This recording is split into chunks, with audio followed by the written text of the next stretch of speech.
Жиделик көчөсүндө жашаган Насировдордун үй бүлөсүндө ар дайым музыка, жагымдуу ыр, күй жаңырып турат. Себеби бул үй бүлөнүн бардык мүчөлөрү чыгармачылыкка бай адамдар. Нуманжан агада да, Бактиярхан апада дагы балалыгынан чыгармачылыкка кызыгуу пайда болуп, чоң кичине чөйрөлөрдө күй чертип, ырырдап чоңоюшкан.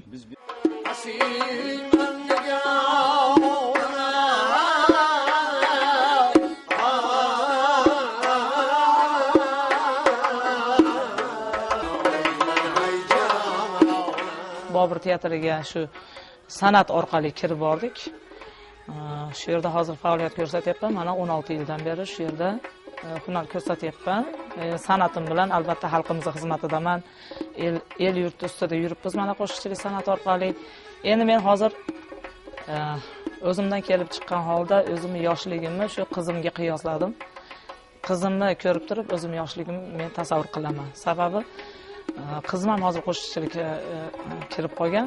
Shu mashg'ul shu qo'shiqlar bilan aytib, endi yo'nalish bor. Qo'shiqchilik san'atida ozgina yo'nalishi bor.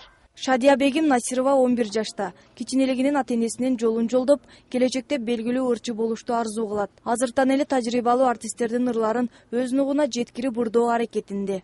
Шадия Бегим Устаттар аттуу ырды бардык жерде экеленбей туруп, жогорку деңгээлде ырдай алат. Анткени бул ыр анын сүйүктүү ыры. 7 жашында үйрөнгөн.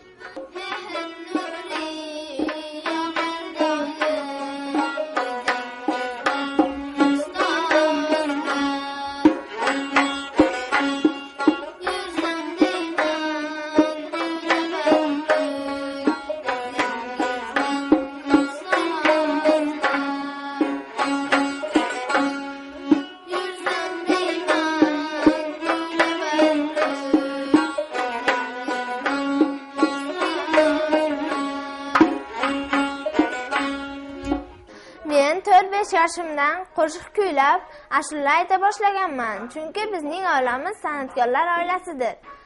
Men san'atkorlik nonini yeb katta bo'lyapman. Атасы Нуманжан Насиров кыякчы, апасы жана таэжеси ырчы. Тагалары болсо музыкант. Демек чыгармачылык Шадия Бегимдин канында бар десек болот. Endi bu yerda manaqada biz endi ayasi bilan uyda repetitsiya qilganida, boshqa mahallarda bu qizi quloqiga singa bordi. Endi ota-enasi san'atkor bo'lgani uchun. Endi katta bo'lgandan keyin bu yerni yana Alloh ko'rsatadi, yo'q san'atda mustaqil san'atkor bo'ladigan bo'lsa, san'atini davom ettirib ketadi. Yo'q, biz o'ylagan mo'ljaldagi san'atkor darajasiga yetmaydigan bo'lsa, boshqa kasbning egasi bo'lib, san'atkor qarg'utda yoki o'rcha aytganda hobbi hisob bo'lib, shunaqa bo'lib san'atkorlikni ikkinchi daraja qilib olib yurishiga o'qitaman. Lekin bu qizni umidim bor, boshqa fanga o'qitaman. Masalan, mediklikka men hozir juda qizlarga foydali narsalar shularga o'qitaman. O'qitganimdan keyin keyingi ikkinchi hunari san'atkor bo'lib qolish mumkin. Lekin san'atkor bo'lish uchun, san'atdan nonini yeyish uchun juda o'ta katta mashaqqat kerak. Yurtimizda tinchlik bo'lishini xohlayman. Tinchlik, xotirjamlik bo'lsa, odamlarga qo'shiq eshitishga xohish bo'ladi. Shuning uchun yurtimiz gullab yashnasin. Шадия Бегим Нариман айылындагы Тажиматов атындагы орто мектепте 6-класста окуйт. Үй тапшырмаларын убагында аткарып, сабактан калбоого аракет кылат. Har bir bola o'qish kerak. Ilm odamni tarbiyalaydi, o'qigan odam kam bo'lmaydi. Mana boshqa tillarni bilish kerak, ingliz tillari, rus tillari, o'shalarning qo'shiqlari aytayotganda ham til burroq bo'lib aytilish kerak. Qiz bo'lish kerak, katta bo'lganda ham hammasiga havas qilish kerak. Fanni rivojlantirish kerak. Iloj boricha ilm, darsda ko'proq o'qish kerak, kitob o'qish kerak.